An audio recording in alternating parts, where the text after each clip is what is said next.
Mga ka-idol, ayan Lods at magandang umaga mga ka-idol. Good morning mga ka-idol. Voice over ito ka-idol. Ito yung ka-idol yung baka. Tuwing umaga ganyan siya ka-idol. Bago hapon minsan, tanghali. Yan, nakapulupot sa Lods. What? Ang kanyang tali sa mga puno ng kahoy. Tapos, hindi na siya makaalis-alis ka-idol, you know. Yan, hanggang doon yan sa dulo ng puno ng bayog ka idol.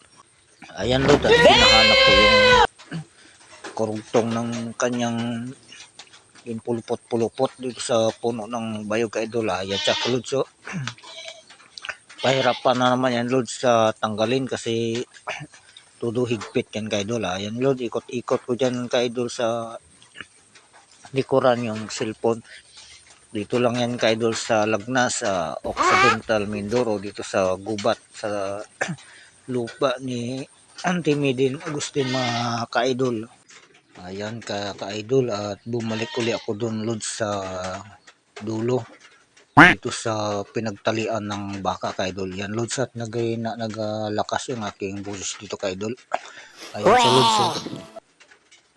Hindi siya makaalis-alis, hindi siya marunong ka-idol tawag mag-ikot para matanggal niya yung pagkabuhol.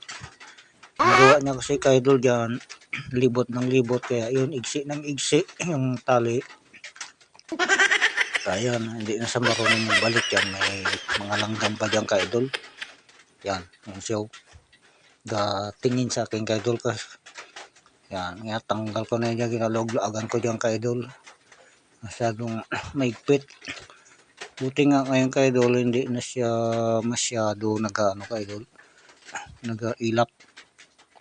Kasi kung mag-ilap siya ay lalo siya na hindi makakain ka-idol.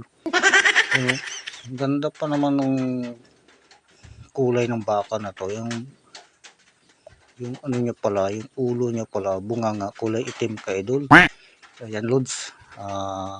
Tingkat ko na dyan kanina ka-idol doon yung cellphone para tanggalin ko. Yan dyan ako ngayon ka-idol, pauwi na ako dyan ako dyan sa may bahay na